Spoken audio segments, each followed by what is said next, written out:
So let's start guys. सवाल ये था, कल हम लोग पढ़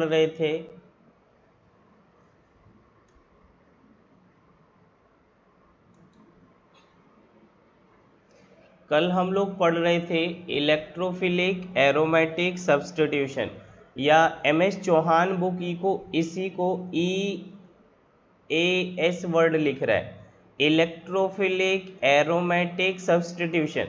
इसी को मैंने आपसे बोला AES, एक ही मतलब है, aromatic electrophilic substitution. Aromatic ring पर इलेक्ट्रोफाइल का जुड़ना इज एरोमेटिक इलेक्ट्रोफिलिक सब्स्टिट्यूशन। वो लोग इसको डायरेक्ट इलेक्ट्रोफिलिक एरोमेटिक सब्स्टिट्यूशन बोल रहे हैं, एक ही मतलब है, कोई चेंज नहीं है। इधर ये नाइट्रोजन नहीं है, printing mistake, that is hydrogen atom. चलिए, सवाल ये था कि ये इलेक्ट्रोफाइल कहाँ जुड़ेगा। जब हम लोगों ने इसको पढ़ा हुआ था, इस स्ट्रक्चर को, और इसे पाइरोल बोलते थे, और ये एरोमेटिक रिंग है। सभी को क्लियर है क्या? तो यहाँ पर इलेक्ट्रोफाइल जो जोड़ा था वो बॉन्ड ऐसे ब्रेक किया था, कल की क्लास में ये कवर किया था।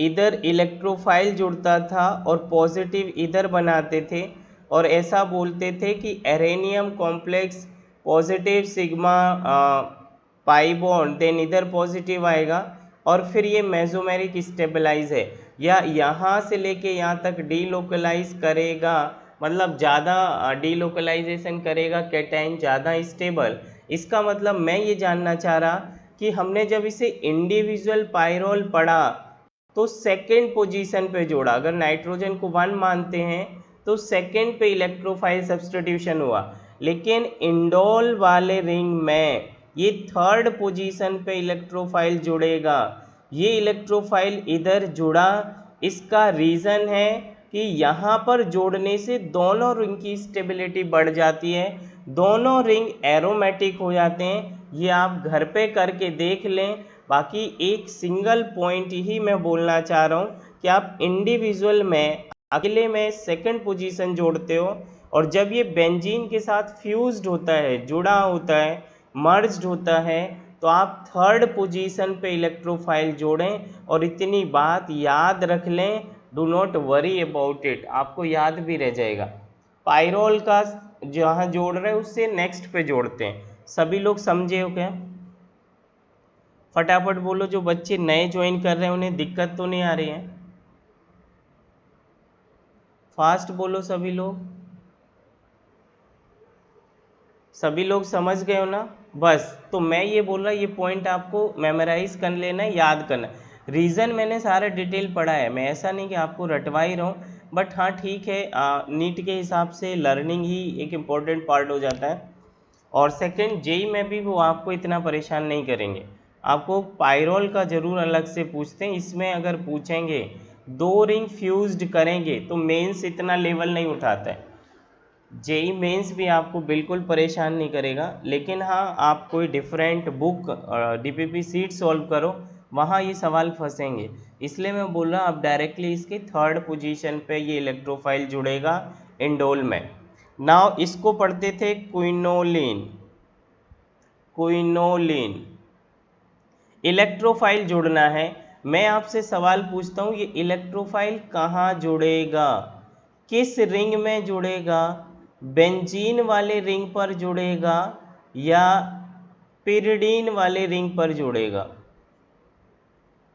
2 रिंग फ्यूज्ड है ना, यहाँ भी 2 फ्यूज था, एक पाइरोल एक बेंजीन।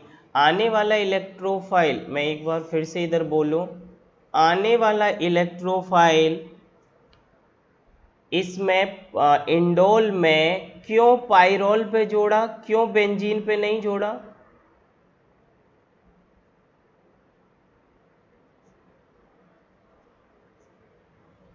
बोलो जरा, फटाफट बोल दो।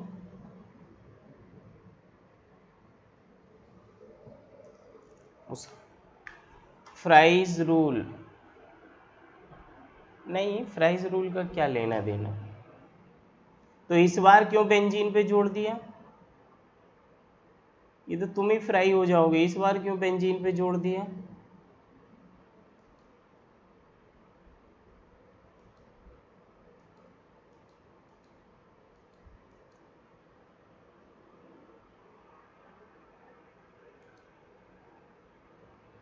मेरी बात समझो इधर, उधर दो जो स्टेटमेंट मैंने लिखे हैं वो आप डायरेक्टली लर्न भी कर लेना, चल जाएगा।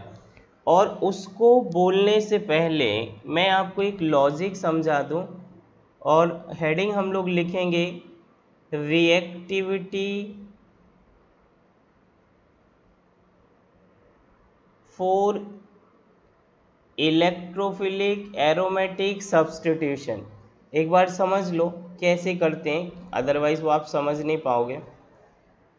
Reactivity for electrophilic aromatic substitution, या इलेक्ट्रोफाइल कहाँ जाके जुड़ेगा, कहाँ पर जुड़ना तो शब्द नहीं अंग्रेजी में हम लोग बोलते हैं, वो हिंदी में चल जाता है, दैट इज कहाँ पर सब्स्टिट्यूशन रिएक्शन देगा। ये स्टेटमेंट सभी लोग समझ पाए क्या? अभी कोई लॉजिक बताया नहीं मैंने। अब मेरी बात सुनो, मान लो कि मैंने बेंजीन लिया, अब मैं इलेक्ट्रोफाइल को जोड़ना चाह रहा हूँ, सब्स्टिट्यूशन कराना चाह रहा हूँ, तो स्टेटमेंट आपको ये पढ़ाया था कि इनकमिंग इलेक्ट्रोफाइल वहाँ जुड़ेगा जहाँ पर कार्बन डेंसिटी ज़्यादा हो, बट बेंजीन में तो सारे 6 के 6 कार्बन पे बराबर होता है। आप कहीं पर भी इलेक्ट्रोफाइल जोड़ दो, हाँ ना कुछ बोलो, बाद में इधर प्लस आता है, ये पाई बॉन्ड ऐसे H निकल जाता है, एरोमेटिसिटी रीगेन हो जाती है, बराबर है क्या? दूसरा हम लोग स्टेटमेंट इंडिविजुअल मॉलिक्यूल्स पढ़े थे, पाइरोल, और पाइरोल में मैंने बोला कि इलेक्ट्रोफाइल सेकंड पोजीशन पे जुड़ता है या सब्स्टिट्यूट होता है। उसका रीज़न आप पढ़ चुके हो, क्योंकि वहाँ पर ऐसा करने से जब कैटाइन इधर बनेगा तो इसको रेजोनेंस प्लस मेसोमेरिक दो की स्टेबिलिटी है। अब सवाल क्या पूछा एग्जामिनर ने, इलेक्ट्रोफाइल का जुड़ने का रेट कंपेयर करिए बेंजीन एंड पाइरोल में, किस पर इलेक्ट्रोफाइल फास्ट जाके जुड़ेगा, किसका रेट ऑफ EAS बोलो या AES बोलो एक ही बात है, या इतना बोलो इलेक्ट्रोफाइल का सब्स्टिट्यूशन किस पर फास्ट होगा, किस रिंग के साथ फास्ट होगा। सब लोग ये सवाल समझ पाए हो क्या? बेंजीन है आपके पास, दूसरा पाइरोल है, किस रिंग के साथ इलेक्ट्रोफाइल फास्ट होगा। अब मेरी बात सुनो जरा, मान लो मैंने इलेक्ट्रोफाइल भी कॉमन ला दिया, इधर भी E जोड़ना है, इसका रेट मान लो R1 है, इस पर भी वही सेम इलेक्ट्रोफाइल E जोड़ना है, इसका रेट R2 है, तो R1 और R2 में कौन सा फास्ट प्रोडक्ट बनाएगा, किस पर फास्ट इलेक्ट्रोफिलिक सब्स्टिट्यूशन होगा। रिएक्टेंट डिफरेंट है, इलेक्ट्रोफाइल सेम है। आप बोलोगे सर जिस इलेक्ट्रोफाइल को इलेक्ट्रॉन की ज़्यादा ज़रूरत होगी वो जल्दी करेगा, लेकिन मैंने इलेक्ट्रोफाइल सेम रख दिया। ये लास्ट क्लासेस में आपको एरोमेटिक इलेक्ट्रोफिलिक सब्स्टिट्यूशन के रेट के जो पॉइंट थे वो बोल दिए गए थे। Rate directly proportional to electrophilicity of electrophile, मतलब इलेक्ट्रोफाइल को डिमांड होनी चाहिए कि वो उसे जुड़ना है, कहीं चिपकना है, कहीं सब्स्टिट्यूशन देना है, तो जो फास्ट चिपकना चाहेगा, जो ज़्यादा इलेक्ट्रॉन की डिमांड करेगा वो रेट फास्ट करेगा, बट हमने इलेक्ट्रोफाइल सेम ले लिया। दूसरा फिर पॉइंट बोला था सिग्मा कॉम्प्लेक्स जितना स्टेबल बनेगा उससे जल्दी जुड़ेगा, या जिस रिंग में इलेक्ट्रॉन डेंसिटी ज़्यादा होगी इलेक्ट्रोफाइल उधर जुड़ेगा। अभी बोलो अब आप किधर जुड़ेगा, बोले फास्ट बोले।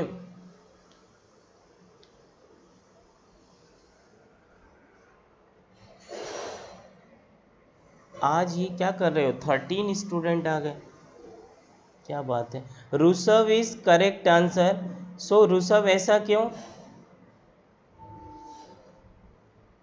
बाकी पीपीटी तो नहीं खोल के देख ले रहे हो? यस प्लीज, ऐसा क्यों? पाइरोल में आर और मेसोमेरिक लिखना चाह रहे थे, चलो योर रीज़न इज करेक्ट। मैं फिर से अब इन दोनों को बोलता हूँ, इधर सुनिए जरा आंसर एक्सप्लेनेशन सभी लोग। हाँ बोलो, क्या बोल रहे हो?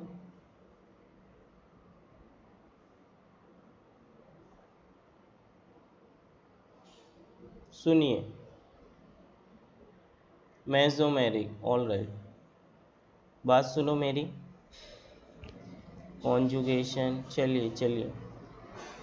ये जब बेंजीन मैंने लिखा तो एक पाई को तोड़ोगे और इलेक्ट्रोफाइल को वहाँ जोड़ोगे। ये इससे जुड़ना है, मतलब इसको पढ़ते हैं सब्स्टिट्यूशन।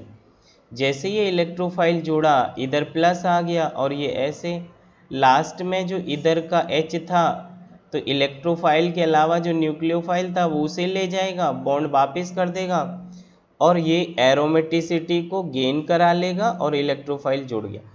मैं ये पूछ रहा, इस सिग्मा कॉम्प्लेक्स को या कैटाइन को कोई एक्सटर्नल स्टेबिलिटी मिल रही? नहीं, केवल पॉजिटिव सिग्मा डबल एक कॉन्जुगेशन है या रेजोनेंस है। लेकिन इसी के अपोजिट हम लोग जो कंपेयर कर रहे हैं पायरोल, इसमें देखो ये इलेक्ट्रोफाइल तो आपको पता ही है इस पोजीशन पे जुड़ता है, और ये लास्ट में आप ऐसे ही मेमोराइज फॉर्म में रखना, मतलब कॉन्सेप्ट आता है और उसके बाद स्पीड बढ़ाने के लिए ऐसा पता होना चाहिए। अब ये इलेक्ट्रोफाइल रेजोनेंस भी स्टेबल है और मेसोमेरिक भी है। रेजोनेंस है पॉजिटिव सिग्मा डबल सिग्मा और लोन पेयर का हेट्रोएटम का मेसोमेरिक है। तो ये सिग्मा कॉम्प्लेक्स मोर स्टेबल है, और जितना ज़्यादा स्टेबल होगा उतने फास्ट इलेक्ट्रोफिलिक सब्स्टिट्यूशन होगा। So pyrrole is more reactive than benzene for aromatic electrophilic substitution. और अभी हमारे पास लिमिटेड टाइम है तो ये नोट वोट मैं लिख नहीं पाऊँगा, मैं बोल रहा हूँ आप ऐसा लिखें हिंदी में ही। Pyrrole is more reactive than benzene, pyrrole is more reactive than benzene because pyrrole में पायरोल में सिग्मा कॉम्प्लेक्स ज़्यादा स्टेबल है। दो इफेक्ट उसे स्टेबलाइज कर रहे हैं, रेजोनेंस प्लस मेसोमेरिक। बेंजीन में ऐसा कुछ भी नहीं है, केवल सिंपल कंजुगेशन है। अभी अथंग का मैसेज है कि सर बेंजीन में 2 पाई बॉन्ड का रेजोनेंस है, तो आपने इसे क्यों नहीं ज़्यादा स्टेबल किया? ये दोनों ही पाई बॉन्ड हैं, ये बॉन्डेड स्टेट में है, इनका रेजोनेंस स्टार्ट होने में भी मान लो 10 मिनट लग रहा है, लेकिन यहाँ फ्री लोन पेयर रखा है, तुरंत मूवमेंट चालू कर देगा और 1 सेकेंड से ही स्टेबिलिटी चालू हो गई। तो फर्स्ट 10 मिनट्स तो ये कैटायन स्टेबल हुआ ही नहीं, और इधर स्टेबल हुआ। स्टेबल होने का रीज़न था कि हेट्रोएटम के लोन पेयर से चालू हुआ, और उसी को हम लोग मेसोमेरिक पढ़ते हैं। So mesomeric effect is dominant over resonance, इधर सिंपल रेजोनेंस है। अभी अथंग जी क्लियर हुआ क्या? हाँ ना बोलो फास्ट, स्क्रीनशॉट कर लीजिए उसे, हिंदी में लिख लीजिए, नहीं लिख पाते तो रिकॉर्डेड का टाइम लिखें कि कौन से पॉइंट आप किस टाइम लिखने हैं। सारा वीडियो तो दोबारा नहीं सुनोगे। चलिए अगला सवाल मेरा है, क्वेश्चन सेकंड। AES का ही रेट बोलना है, AES का रेट इस बार कंपेयर किया है बेंजीन एंड पिरिडीन में किस पर इलेक्ट्रोफाइल फास्ट जुड़ेगा? हाइड्रोजन नहीं है इधर। किस पर इलेक्ट्रोफाइल फास्ट जुड़ेगा? और इलेक्ट्रोफाइल मैंने कॉमन ले लिया, उसका कोई कन्फ्यूज़न नहीं है। सो रेट ऑफ AES किसका ज़्यादा होगा? कल ये मैंने इंडिविजुअल पढ़ा दिया था कि इलेक्ट्रोफाइल कहाँ जुड़ेगा, किस पोजीशन पे जुड़ेगा। बेंजीन पे कहीं भी जोड़ लो, बट पिरिडीन में कहीं नहीं जोड़ सकते, पिरिडीन की फिक्स्ड पोजीशन बताई थी। आप लोग आंसर बताएं अब।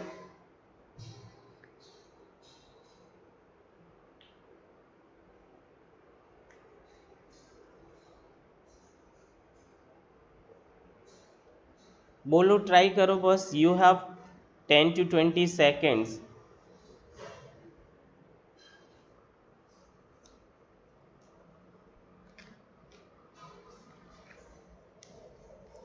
नाइट्रोबेंजीन पर नाइट्रोबेंजीन दिख रहा वो, ऐसे पढ़ोगे, पिरिडीन रिंग बोलो उसे। नाइट्रोबेंजीन मतलब बेंजीन पर NO2 जुड़ा हो। यस, गलत आंसर। बेंजीन क्यों? हर्षदा जी, बेंजीन क्यों?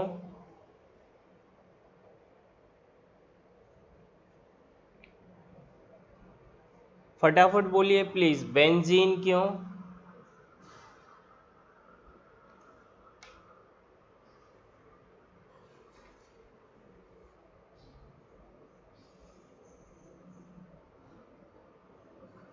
Why benzene is more reactive for AES than pyridine, जबकि pyridine में तो आप स्टेबल बना रहे थे कल की क्लास में। pyridine में -I, क्या बात है ऋषभ, परफेक्टली करेक्ट आंसर।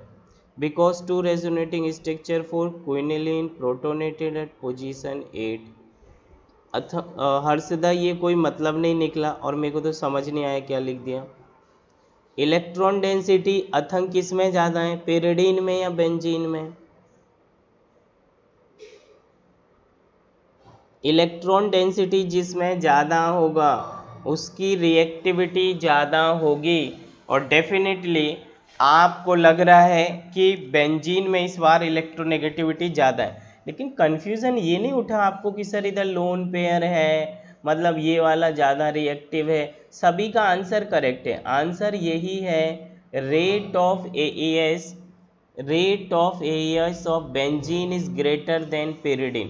तो कल मैंने आपको ये पढ़ाया था कि ये लोन पेयर परपेंडिकुलर ऑर्बिटल में है, जिसका रेजोनेंस से कोई लेना देना नहीं है। अगर रेजोनेंस से लेना देना नहीं है मतलब कैटाइन को स्टेबल नहीं करेगा सिग्मा कॉम्प्लेक्स को, या आपका जो कैटाइन बनाते हो, तो आपको इस नाइट्रोजन से कोई फ़ायदा नहीं मिला। अब केवल लॉस होगा आपको, क्योंकि ये -I लगाएगा और इलेक्ट्रॉन डेंसिटी को डिक्रीज कर देगा, और इलेक्ट्रॉन डेंसिटी डिक्रीज करने से रेट बिगड़ जाएगा। अब चलो एक बार देख लेते हैं, फटाफट देखो। बेंजीन में बताने वाली बात कुछ है नहीं, लेकिन मैं इसलिए लिख रहा कि आप उसे प्रैक्टिस करें कैसे कुछ लिखना होता है। ये इलेक्ट्रोफाइल आया, ये बॉन्ड ब्रेक हुआ माइनस, तो बेंजीन पर सारे कार्बन पे इलेक्ट्रॉन डेंसिटी एक सा ही है। इधर इलेक्ट्रोफाइल जुड़ जाएगा, इधर प्लस आता है, बाद में तीनों पोजीशन पर डबल बॉन्ड आ जाता है। चलो मैं ये लिखूं क्योंकि हमें तो स्टेबिलिटी इसी से ही ढूंढनी है। सिग्मा कॉम्प्लेक्स बनाया और इधर से H निकलता है, तो इस सिग्मा कॉम्प्लेक्स को केवल ये दो का रेजोनेंस है, इसे कंसीडर मत करिए।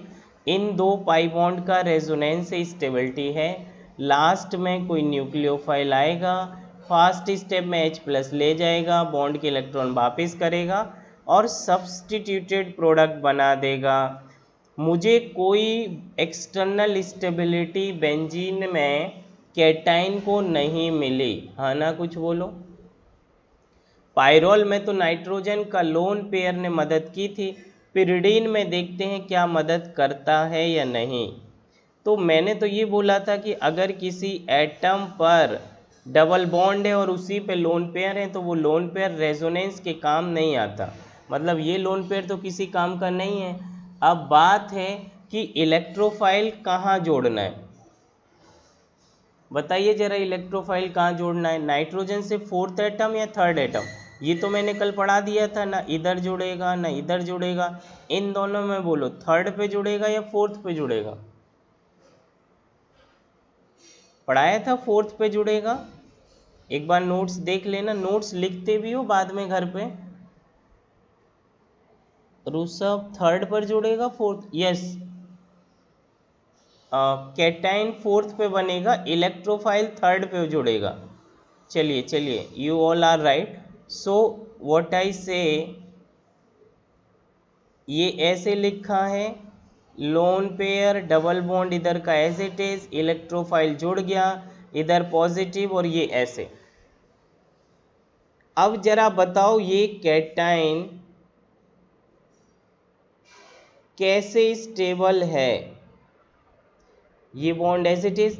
अब हमने क्या बोला था, इलेक्ट्रोफाइल इधर जोड़ रखा था, ये वाला बॉन्ड एक बार रेजोनेंस करेगा तो ये इधर और ये ऐसे, अगली बार जब ये रेजोनेंस करेगा तो इस बॉन्ड पे, मतलब हम चाहते थे कि नाइट्रोजन पर पॉजिटिव ना आए और अभी भी नहीं आएगा। देखिए ये पुराना पाई बॉन्ड इधर, इलेक्ट्रोफाइल ऐसे, पॉजिटिव सिग्मा डबल, इस तरफ डबल बन गया और ये पॉजिटिव ऐसे, मतलब electronegative atom as a nitrogen पे खुद पॉजिटिव आएगा, तूफान आ जाएगा, रिएक्शन बिल्कुल आगे नहीं बढ़ेगी, एक भी इलेक्ट्रोफाइल नहीं जुड़ने देगा, इसका मतलब ऐसा वो करने देगा। ठीक है, अब मेरी बात सुनो, इस कार्बोकेटाइन को वही तो स्टेबिलिटी मिल रही है जो दो बेंजीन के डबल बॉन्ड कर पा रहे थे, इधर भी तो इस पॉजिटिव को दो ही डबल बॉन्ड का रेजोनेंस था बेंजीन के अंदर, इधर भी तो इस कैटाइन को केवल दो ही डबल बॉन्ड के रेजोनेंस की stability milli,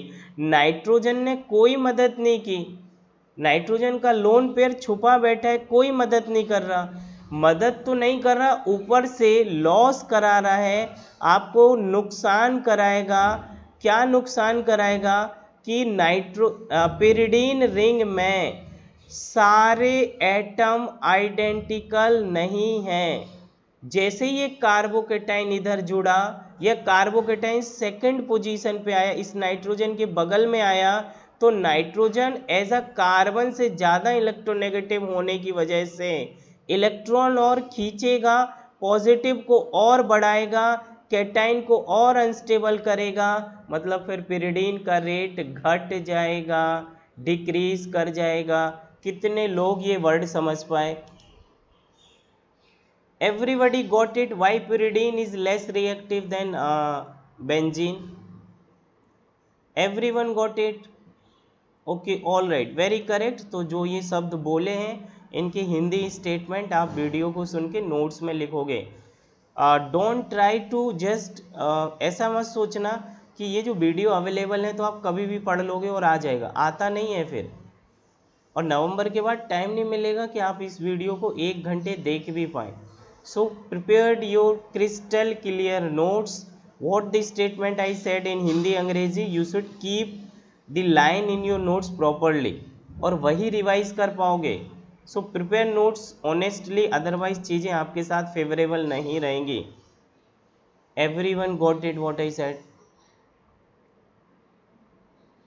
okay, so reason is that pyridine में nitrogen as a hetero atom है, जिसने ना तो अपने लोन पेयर से कैटाइन को स्टेबल किया, बल्कि डिफरेंट इलेक्ट्रोनेगेटिविटी का एटम होने की वजह से बेंजीन के पॉजिटिव को ही अनस्टेबल बना, benzene I am sorry, pyridine वाले मतलब रेस्ट ऑफ द कार्बन पर पॉजिटिव को ही अनस्टेबल बनाया due to minus I effect. तो cation is less stable, sigma complex is less stable, so aromatic substitution is less. I think now it is clear. Screen करिए fast और इनको mention करना। मैं बोल रहा हूँ कि मेरे पास अभी इतना तजुर्बा नहीं है इस तरीके का पढ़ाने का। पहले मैंने इस पार्ट को कवर किया, फिर इसको किया और फिर इसको किया, मतलब उल्टा सीधा नोट्स मत बनाना, वीडियो देखोगे तब तो आपको पता चल जाएगा। स्क्रीनशॉट में सीक्वेंस देखना कौन सा पार्ट पहले पढ़ाया।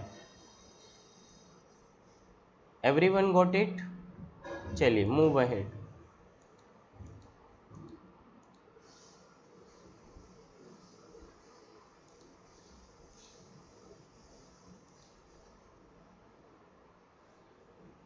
ये सब पहले पुरानी क्लासेस में पढ़ा दिया गया था आपको,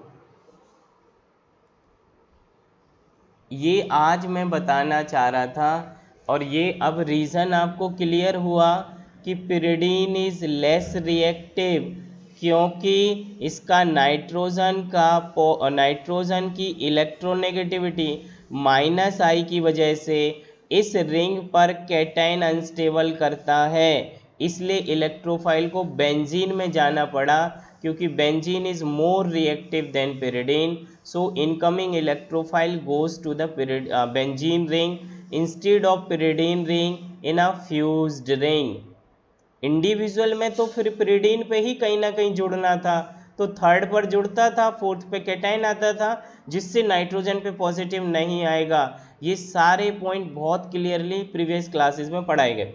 बेंजीन और पायरोल जब अलग अलग थे तो पायरोल पे जोड़ते थे, और फ्यूज्ड में भी पायरोल पर ही जोड़ते हैं, क्योंकि पायरोल का लोन पेयर मेसोमेरिक करके कैटायन को स्टेबल करता है, मतलब एडिशनल स्टेबिलिटी ये नाइट्रोजन का लोन पेयर दे रहा है, इसलिए हम लोगों ने पायरोल वाली रिंग पे जोड़ा। गॉट इट और not? Everybody say very fast yes no. Any doubt? Please put your doubt fast.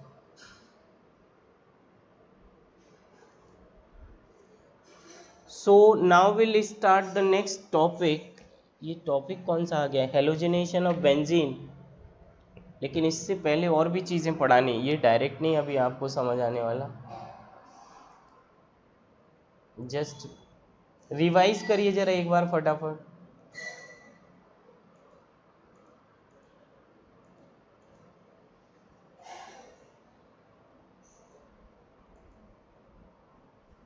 ये टॉपिक ये था, उसके बाद सीक्वेंसली टॉपिक ये रहेगा।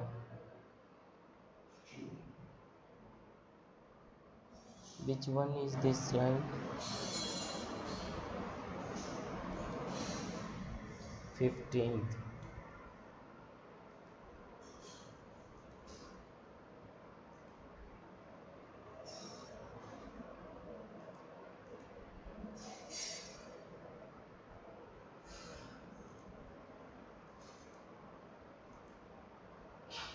पढ़ लिया क्या?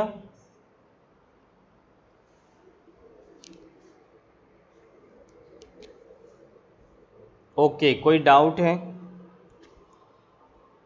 सुनो अब मेरी बात। हम लोगों का टॉपिक है, हेडिंग है डायरेक्टिविटी इन मोनो सब्सटीट्यूटेड बेंजीन रिंग। हम लोग एक रिंग पर इलेक्ट्रोफाइल को सब्सटीट्यूट कराना है, जोड़ना है, तो कहाँ जुड़ेगा? अब पहले इस अंग्रेजी वर्ड का मतलब सीखो। डायरेक्टिविटी इन मोनो सब्सटीट्यूटेड बेंजीन रिंग, मतलब बेंजीन में पहले से कोई ग्रुप जुड़ा है, अगर OH जुड़ा तो ये एक मोनो सब्सटीट्यूटेड है। अब इस पर आने वाला इलेक्ट्रोफाइल कहाँ जुड़ेगा? इधर इधर इधर, कहाँ जुड़ेगा ये पढ़ना है। मान लो टोल्यून है, तो ये मोनो सब्सटीट्यूटेड है, बेंजीन पे कोई एक ग्रुप पहले से जुड़ा है, इसके हिसाब से आने वाला इलेक्ट्रोफाइल अब कहाँ जुड़ेगा? हमें ये पता है, इधर सुनो, बेंजीन में जो OH जुड़ा दैट इज फिनॉल, ये रेजोनेंस करेगा तो इधर पाई बनता है, डेंसिटी ऑर्थो पैरा पर इंक्रीज होती है, और यही तो अंग्रेजी लाइन इससे पहले हमने पढ़ी है। आने वाला इलेक्ट्रोफाइल उस पोजीशन पर जुड़ेगा जहां पर इलेक्ट्रॉन डेंसिटी ज़्यादा होगी। हाँ ना, कुछ बोलो। और ये तो शायद अभी आपको फिनॉल विनॉल एरोमेटिक कुछ पढ़ा दिया, तो ऐसा थोड़ा बहुत पता है ना, ऑर्थो पे क्यों जुड़ेगा, पैरा पे क्यों जुड़ेगा, मेटा पे क्यों नहीं जुड़ेगा, पता है ना? तो मैं आगे बढ़ जाऊं? ओके, अब मैं आपसे ये पूछता हूँ कि अगर कोई ग्रुप ऑर्थो पैरा डायरेक्टिंग है, कैसे पता चलता है कि वो ग्रुप ऑर्थो पैरा डायरेक्टिंग है?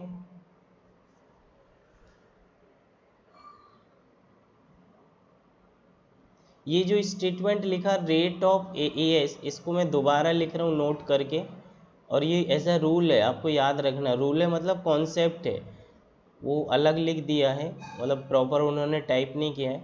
Rate of AES in mono-substituted ring is directly proportional to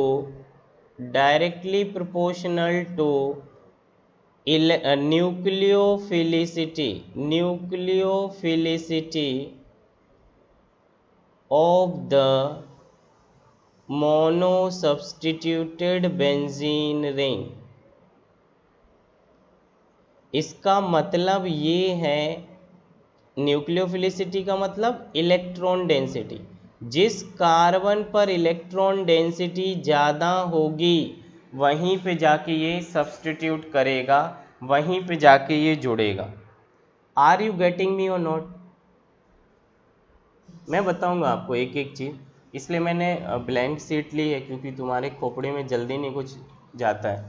अब मेरी बात सुनो, किसी को कोई तकलीफ हो तो बोलते रहना। मोनो सब्सटीट्यूटेड का मतलब कि इस पे कोई ग्रुप पहले से जी जोड़ा है।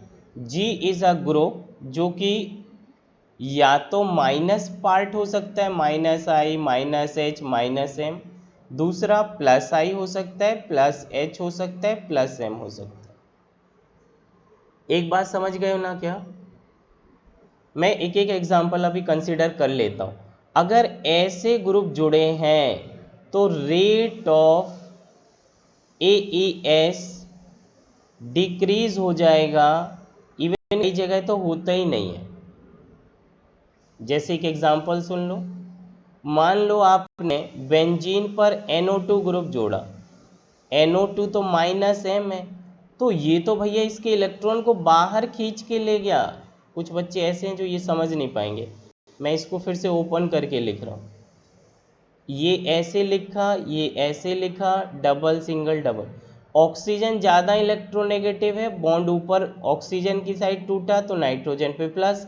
नाइट्रोजन ज़्यादा इलेक्ट्रोनेगेटिव है कार्बन से, तो ये बाहर चलेगा। इसका मतलब नाइट्रो ग्रुप ने इस बेंजीन को और भिखारी बना दिया, इलेक्ट्रॉन डेंसिटी बढ़ाया तो नहीं और डिक्रीज कर दिया। तो ये तो हाईली, इस रिंग पर अब कोई इलेक्ट्रोफाइल कहाँ जोड़ेगा? रिंग खुद ही भिखारी हो गया, तो ये भी पहले से भिखारी था, अब ये पॉजिटिव पॉजिटिव तो नहीं जुड़ने वाले। समझ पाए हो कि नहीं? हाँ ना, कुछ बोलो। पढ़े हो ना आप लोग ऐसा, ऑर्थो, पैरा, मेटा? मेरी बात सुन लो अब जरा क्लियर, मैं इसको समराइज कर रहा हूँ जैसा आप लोग बोल रहे हैं।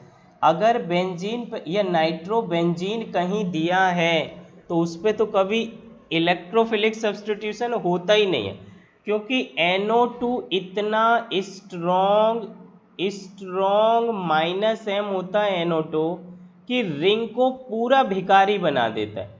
रिंग की इलेक्ट्रॉन डेंसिटी जीरो के बराबर कर देता है, जीरो के बराबर कर देता है। तो अगर किसी के पास इलेक्ट्रॉन एक भी नहीं है और ये आने वाले इलेक्ट्रोफाइल को 10 इलेक्ट्रॉन चाहिए, जब ये देगा ही नहीं तो जुड़ेगा कहाँ? मतलब अगर किसी रिंग पर NO2 पहले से जुड़ा है तो आप किसी भी कीमत में इसका इलेक्ट्रोफिलिक सब्स्टिट्यूशन नहीं करा सकते। मान लो ये Cl आपको जोड़ना था, या आप ये बोलो कि सर क्या लगे उल्टा सीधा करने, क्या ऐसा पॉसिबल नहीं है कि इसका NO2 भी जुड़ा है और Cl भी जुड़ा है? तो ये कैसे आया जब आप बोल रहे इलेक्ट्रोफिलिक नहीं होगा? ये उल्टा कराना पड़ेगा, पहले Cl जुड़ेगा फिर NO2 जोड़ दोगे। Cl की वजह से इलेक्ट्रॉन डेंसिटी रिंग की ख़त्म नहीं हुई, लेकिन अगर NO2 जोड़ दिया तो ये फर्दर रिएक्शन नहीं हो पाएगी। क्या मेरे शब्द इस समझ आए कि नहीं? ऑल दीज शब्द आर पर्याप्त to getting the concept, it's enough to understand the concept. सभी लोग समझे हो क्या भाई लोग? चलो, सर क्लोरोबेंजीन से NO2 क्यों आएगा? क्लोरोबेंजीन बर्बाद करेगा माइनस आई से, लेकिन इतना नहीं करेगा। मैं ये बोल रहा माइनस एम में कोई भी माइनस एम जुड़ा हो तो भी इलेक्ट्रोफाइल आगे जुड़ेगा, लेकिन NO2 जुड़ा हो तो बर्बाद ही हो जाएगा। NO2 is the strongest minus M, यह जितना स्ट्रॉन्गेस्ट माइनस एम जुड़ा है बेंजीन पर इलेक्ट्रोफिलिक सब्स्टिट्यूशन उतना बर्बाद है, मतलब नहीं होगा। कुछ कुछ पल्ले पड़ा, क्या डाउट है ऋषभ? ये क्लोरीन मैंने अलग से जोड़ा, ये सवाल अलग से है प्रभु, तुम लोग अलग ही किताब पढ़ने लगते हो। मैं ये बोल रहा सर, जैसे आप बोलोगे कि सर इस पे मैंने सब कुछ जोड़ लिया, NO2 भी है, Br भी है, Cl भी है और फ्लोरीन भी है, तो बताओ कैसे इतनी चीज़ें आई होंगी। मैं ये बोल रहा कि सबसे लास्ट में NO2 आया होगा। अगर NO2 बेंजीन पर फर्स्ट स्टेप में जोड़ लोगे तो बाद में ये तीनों नहीं आ पाएंगे। और आप ये तीनों में जोड़ लो तो मान लो इसका रेट 1% हुआ तो ये 0.8% है, ये 0.6%, कुछ भी है बट रेट तो है। लेकिन NO2 जोड़ दिया तो सब जीरो पहुंच जाएंगे। अरे पल्ले पड़ा कि नहीं पड़ा? ऋषभ समझ आ गया क्या? चलो अब मैं अपनी काम की बात पे आता हूँ। आप लोगों को एक चीज़ ये पढ़ना सिखाया कि रिंग पे कोई ग्रुप पहले से जुड़ा, that is called as mono substituted group, या एक ही ग्रुप जुड़ा है। मोनो मीन्स एक, सब्सटीट्यूटेड मतलब रिंग पे ऑलरेडी जुड़ा है। अब इस ग्रुप के हिसाब से इलेक्ट्रोफाइल आएगा। जैसे ये नाइट्रोबेंजीन लिखा तो इसके हिसाब से कहाँ जुड़ेगा, या अगर इस पर OH जुड़ा तो उसके हिसाब से कहाँ जुड़ेगा। तो मैंने ये अंग्रेजी में स्टेटमेंट बोला है, रेट ऑफ AES, और वो भी मोनो सब्सटीट्यूटेड का, directly proportional two electron density of the ring, जिसको पढ़ते हैं न्यूक्लियोफिलिसिटी। एक एग्जांपल लिख लेते हैं। मान लो मैंने फिनॉल लिखा, तो आपको तो पता है कि ये एक मोनो सब्सटीट्यूटेड ग्रुप है और OH के पास लोन पेयर हैं और ये रेजोनेंस करके ये फ्री रखे हैं, तो रेजोनेंस यहाँ से चालू होगा। और ये देखो रिंग की डेंसिटी बढ़ा रहा। ये पाई बॉन्ड किस वजह से टूटेगा? OH की वजह से। तो OH ने क्या किया? रिंग की डेंसिटी बढ़ा दी, रिंग में मदद किया। ये लोन पेयर गया अंदर रेजोनेंस करने, पाई टूट गया। तो ऐसा ये क्या हो जाएगा, OH एक लोन पेयर अंदर गया इसलिए प्लस, एक इधर ही रहेगा, और ये टूट के आ गया इधर, और ऐसे। ये टूटने में इस लोन पेयर ने 1 सेकंड में ही धक्के चालू किए, तो वेरी फर्स्ट सेकंड में इलेक्ट्रॉन डेंसिटी बढ़ गई। लेकिन अगर केवल बेंजीन होता तो बेंजीन में कोई बाहर से ड्राइविंग फोर्स नहीं है, और मान लो कि ये पाइप टूटने में 20 या 30 मिनट लगा रहा, तो 30 मिनट तक तो ये रिएक्टिव नहीं है, और फिनॉल वेरी फर्स्ट टाइम पे ये रिएक्टिव है। हाँ ना कुछ बोलो, ये वर्ड समझ आए कि नहीं? सभी को पल्ले पड़ रहा क्या बोल रहा हूँ? इसका मतलब अगर मैं फिर से बोल रहा हूँ, अगर बेंजीन पर प्लस वाले ग्रुप सब्सटीट्यूटेड हैं तो सभी का एक ही काम है कि रिंग की इलेक्ट्रॉन डेंसिटी का बढ़ाना, और रिंग पर इलेक्ट्रॉन डेंसिटी अगर इंक्रीज हुई तो रेट ऑफ AES बढ़ जाएगा, क्योंकि यहाँ इलेक्ट्रॉन डेंसिटी बढ़ गई। अब मान लो ये फर्दर रेजोनेंस करेगा तो ये इधर पैरा पे पहुंचा, और बस मैं ये बताना चाह रहा कि क्यों हम इसे ऑर्थो पैरा डायरेक्टिंग ग्रुप पढ़ते हैं। ये तो ऐसा प्लस और एक H, एक लोन पेयर, इस बार ये रेजोनेंस किया इधर, पुराना बॉन्ड इधर, और ये देखिए नेगेटिव कहाँ पहुंचा, इसको पढ़ते ऑर्थो पोजीशन, इसको पैरा, मतलब मेटा पोजीशन को जंप किया। तो हम ये समराइज करते हैं कि कोई भी प्लस ग्रुप हो, चाहे वो प्लस I हो, प्लस H हो, प्लस M हो, वो कभी भी इलेक्ट्रॉन डेंसिटी मेटा पोजीशन पे नहीं बढ़ाएगा। तो जब इस पोजीशन पर इलेक्ट्रॉन कम है और ऑर्थो और पैरा पर इलेक्ट्रॉन ज़्यादा है, तो आने वाला इलेक्ट्रोफाइल ऑर्थो और पैरा पोजीशन पर ही जुड़ेगा, क्योंकि रूल हमने पढ़ा, electrophile reach to that carbon where the electron density is maximum in the ring. कितने लोगों को समझ आया? बोलो, फास्ट बोलो। एवरीवन गॉट इट और नॉट? अब जैसे मैं आपसे पूछता हूं कि प्लस M का आप सीरीज जरूर पढ़ लेना, क्योंकि इस वाले क्वेश्चंस में एरोमेटिक केमिस्ट्री में केवल प्लस M वाले ग्रुप आप याद रखना। हाइपर कॉन्जुगेशन में सारे अल्काइल ही प्लस करते हैं, मिथाइल, इथाइल, प्रोपाइल, और माइनस H होता नहीं है। प्लस I आप जानते ही हो। सो कहने का ये मतलब है कि जितने भी प्लस एम डोनेटिंग ग्रुप हैं वो सभी इलेक्ट्रॉन डेंसिटी रिंग की बढ़ाएंगे, इसलिए उसका रेट ज़्यादा होगा। सीरीज याद रखना, आंसर वो पूछेगा, अभी मैं एक क्वेश्चन कराने वाला हूँ, आपसे पूछेगा एनिलीन मतलब बेंजीन पर NH2 और फिनॉल मतलब बेंजीन पर OH, तो किसका रिएक्टिविटी रेट ज़्यादा होगा? बेंजीन क्या बोलते हैं, फिनॉल का या एनिलीन का?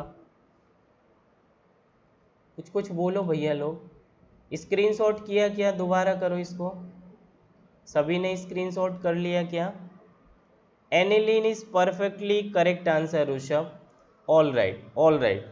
सो मैं ये पॉइंट आप लोग नोट करके लिखोगे, सारे ही plus M group plus I plus H plus M, plus I को छोड़ देना है इधर, क्योंकि मैं एक और चीज़ समराइज करने वाला हूँ। मैं इसको फिर से कैटेगराइज कर दिया, प्लस एच और plus M are always ortho para directing group. इसका मतलब बोल सकते हो क्या हुआ? Just a minute. इसका मतलब बोल सकते हो क्या हुआ? They are always ortho para directing group. Directing मतलब होता है डायरेक्ट करना, मतलब बताएगा कि आने वाले इलेक्ट्रोफाइल को किधर आना है। एक इंस्टीट्यूट में डायरेक्टर है तो वो गाइड करते हैं हमको, डायरेक्शन देते हैं। केमिस्ट्री की क्लास फर्स्ट होगी, मैथ्स की लास्ट होगी, ये जो भी है, तुम भाग जाओ, तुम आ जाओ, न्यू ज्वाइनिंग, ये सब मतलब वो पूरे इंस्टीट्यूट को मैनेज करते हैं, डायरेक्ट करते हैं। तो मोनो सब्सटीट्यूटेड रिंग में भी ये जो ग्रुप है वो डायरेक्ट करेगा कि आने वाला इलेक्ट्रोफाइल ऑर्थो और पैरा ही जुड़ेगा, मेटा नहीं जुड़ेगा। किसने डायरेक्शन दिया? OH ग्रुप ने। और OH ने ऐसा क्यों किया? क्योंकि इसने रेजोनेंस करके ऑर्थो और पैरा पोजीशन पर इलेक्ट्रॉन डेंसिटी बढ़ाई थी, मेटा वाले पोजीशन को ये जंप कर गया, इधर से इधर बॉन्ड बनाया और फिर इधर का बॉन्ड तोड़ के यहाँ जंप किया, फिर मेटा को जंप करेगा, फिर इधर आ जाएगा। हाँ ना, कुछ बोलो। एवरीवन गॉट इट और नॉट? सो जितने प्लस आई ऐसा करता नहीं है, प्लस आई ग्रुप केवल क्या करेगा, इलेक्ट्रॉन डेंसिटी डिस्टेंस के हिसाब से बढ़ाता। और एरोमेटिक केमिस्ट्री में प्लस आई की कहीं ज़रूरत नहीं पड़ेगी, बस आप ये देखना कि इसका रेट ज़्यादा होगा किसी भी माइनस आई से, किसी भी माइनस ग्रुप से, चाहे वो माइनस आई हो, माइनस एच हो, माइनस एम हो। अरे भैया ये प्लस आई से, जैसे मेरी बात सुनो, पता नहीं आप लोग इतनी बातें समझ भी पा रहे हो कि नहीं, इसमें हाइपर कॉन्जुगेशन तो नहीं है, तो ये ऑर्थोपैरा तो नहीं करेगा, ये डेंसिटी बढ़ाएगा, लेकिन ये सिग्मा बॉन्ड से बढ़ा रहा है। तो एक इसका रेट पूछा और दूसरा नाइट्रोबेंजीन का पूछा, तो नाइट्रोबेंजीन तो खींच के बाहर ले गया, बर्बाद कर दिया, इसने कम से कम रिंग में सिग्मा से तो बढ़ाया, इसलिए इसका रेट ज़्यादा है। इसका ऑर्थोपैरा से कोई लेना देना नहीं है प्लस आई का। हाँ ना, कुछ बोलो।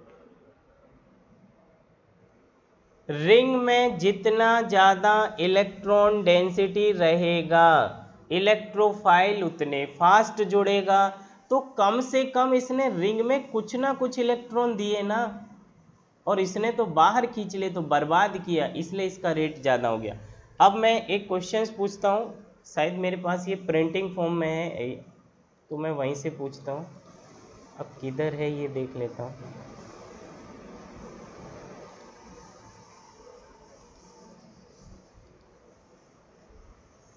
आपको क्वेश्चन चालू करना है और अच्छा क्वेश्चन है।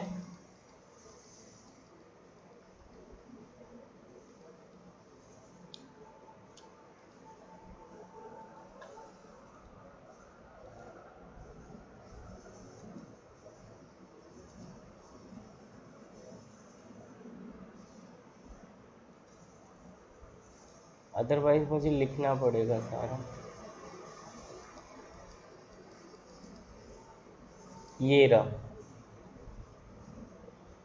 चलिए, आपसे पूछा है और ऐसे हिमांशु पांडे में काफ़ी क्वेश्चंस दिए हुए हैं।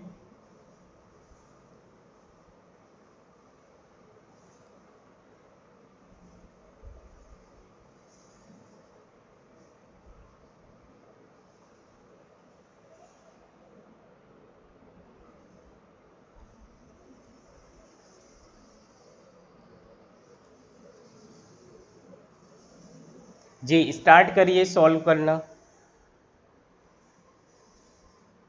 क्वेश्चन नंबर सेकंड सॉल्व करिए।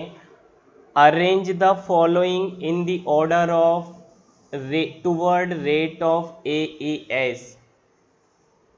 7 ऑप्शन दिए हुए हैं, 7 स्ट्रक्चर्स दिए हैं। इसमें आने वाला इलेक्ट्रोफाइल कॉमन है, सभी के साथ E ही जोड़ना है, E+E+।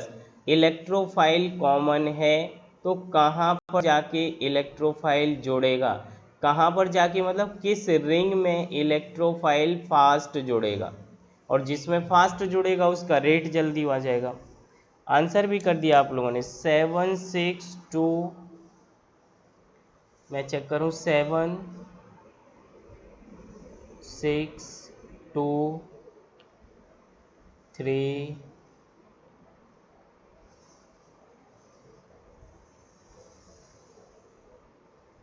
Perfectly correct. यस, मैं रीड करूं या फिर वो तो सबको ऑप्शन दिख ही जा रहा होगा। Rishabh your answer is perfect correct, perfectly correct, all right, very nice. बाकी लोग बस आंसर ना देखें, ट्राई करें ट्राई करें। मैं बोल ही देता हूँ 762 3 1 5 4।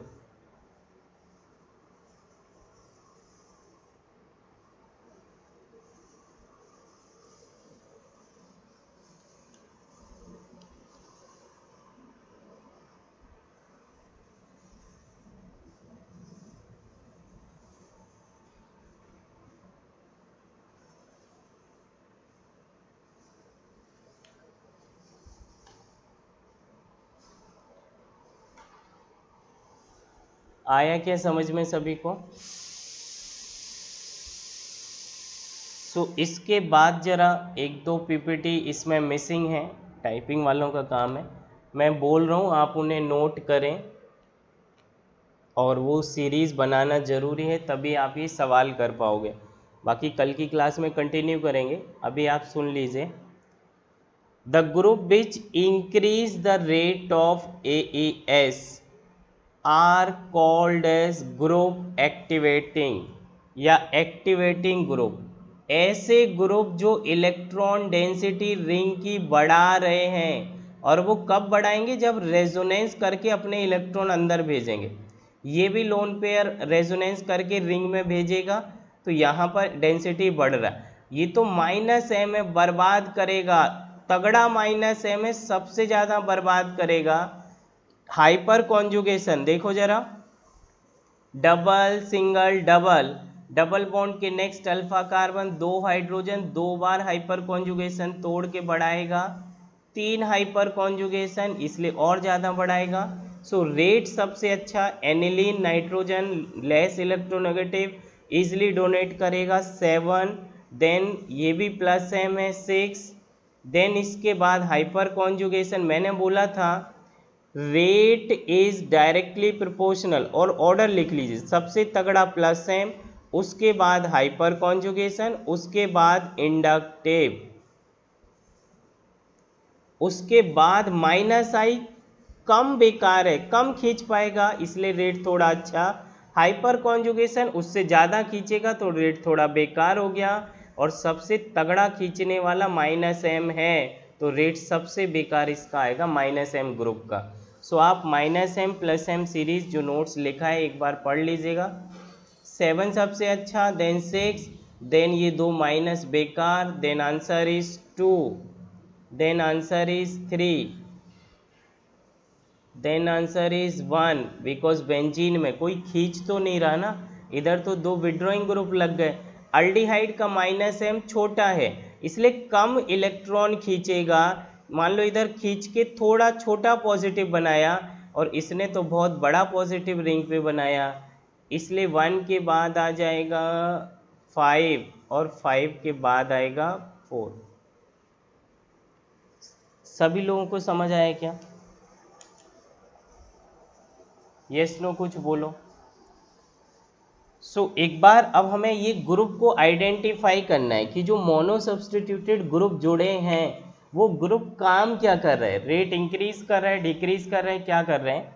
सवाल ये है कि वो सारे ग्रुप जो इलेक्ट्रॉन डेंसिटी रिंग में बढ़ा दें उन्हें हम एक्टिवेटिंग ग्रुप कहते हैं, मतलब वो रेट फास्ट कराएंगे।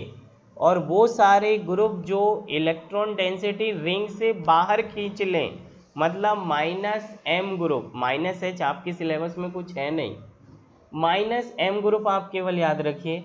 तो वो सारे ग्रुप जो -m की सीरीज में हैं वो इलेक्ट्रॉन डेंसिटी रिंग की घटा दे रहे हैं, मतलब आने वाले इलेक्ट्रोफाइल को जुड़ने के लिए अलाउ नहीं कर रहे हैं, मतलब हम बोलेंगे वो डीएक्टिवेटिंग ग्रुप हैं। Decrease the rate of AES, aromatic electrophilic substitution का रेट डिक्रीज कर रहे हैं।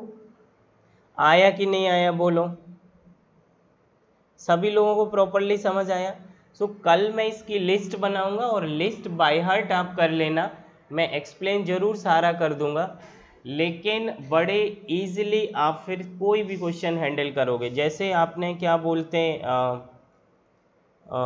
अथंग, आपका क्वेश्चंस जो व्हाट्सअप किया आपने, एक तो आप ये तूफानी नॉलेज मत गेन करो, कभी क्या बोलते हैं हिमांशु पांडे पढ़ रहे हो, कभी ये MS चौहान पढ़ रहे हो, ये समय का लॉस करा रहा, आप ये मान लो। एक बुक पे स्टिक करो, सेकंड लेवल अपना थोड़ा घटा लो। जो आपने फर्स्ट क्वेश्चन पूछा उसमें ऐसा कुछ बड़ी चीज़ नहीं है, बड़े जल्दी सॉल्व कर लोगे, लेकिन वो दिमाग को डाइवर्ट करेगा। जो फर्स्ट क्वेश्चन है जरा मैं लिखता हूँ एक बार, आप मुझे इसका आंसर बताएं, मतलब इतना पढ़ने के बाद आप इसे अब कर सकते हो।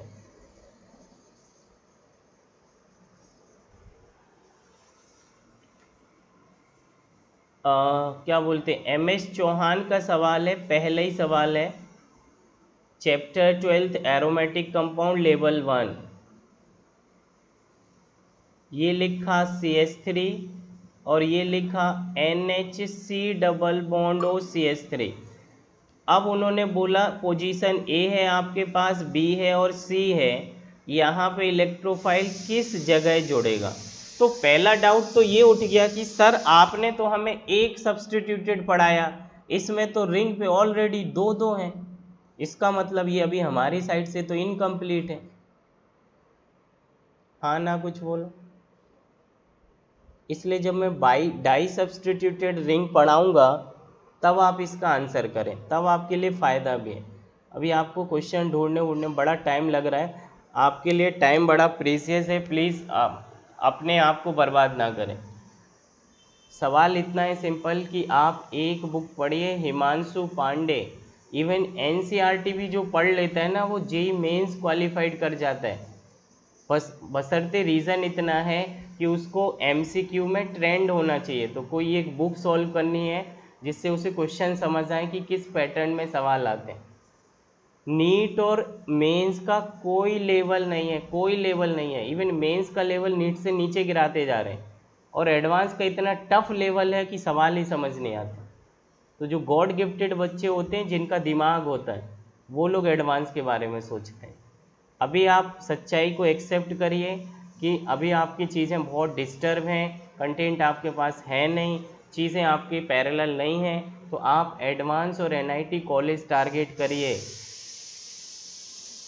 टारगेट आसमान छूने का मत करिए, आसमान छूने वालों का जो हौसले देखने होती है वो एक राइट टाइम राइट एज होती है। आसमान छूने के चक्कर में नदी में गिर जाओगे, समुद्र में कूद जाओगे, ना नीट मिलेगा ना 12th मिलेगा। Understood the positive way which I want to say. I don't use the hard word to demoralize you. I used only you just realize yourself at this time, at this moment of time, what you can do, where you are standing, it is possible to touch the sky. If it is not, just touch first floor. It's all right. कुछ बोलना चाहोगे? बोलो फटाफट, कुछ बोलना चाहोगे?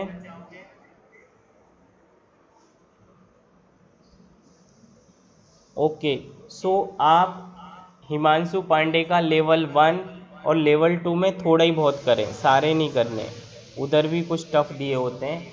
और mains की प्रीवियस ईयर उठाएं यार, उछलते क्वेश्चन ना करें, और ये करें कि आपको नीट सेलेक्ट हो, एनआईटी सेलेक्ट होना, ये टारगेट रखें। एनआईटी सेलेक्ट होगी तभी आप एक साल ड्रॉप लेके टारगेट में भी अगली साल प्रिपरेशन करोगे, आईटी एडवांस की करोगे। एनआईटी भी नहीं मिला ना तो अगली साल कुछ नहीं करोगे, बीएससी करोगे। कंपैरेटिवली टू नीट, नीट वाले भैया लोग, बहन जी, आई मीन एवरीबॉडी, एनसीईआरटी पढ़ो, और आपका जो 32 ईयर का एमटीजी कलेक्शन है वो केवल वही लिखता है जो किसी न किसी ईयर में आया है, उतना पढ़ो। और उससे नॉलेज, ये मैं ये बोल रहा हूँ 100 टाइम्स ज़्यादा है, तो आप इसका क्लास नोट्स पढ़ो, बट इतने टफ क्वेश्चन कहीं मत करना। ये करने से वो सारे क्वेश्चन एमटीजी वाले सॉल्व हो जाएंगे, उसे पहले फिनिश करो, वो हो गया मतलब आप सेलेक्टेड हो। फिर आपके पास 2 महीने एक्स्ट्रा हैं तो आप एमएस चौहान करो, जो मर्जी वो करो। चलो, okay, take care everybody, will meet you tomorrow.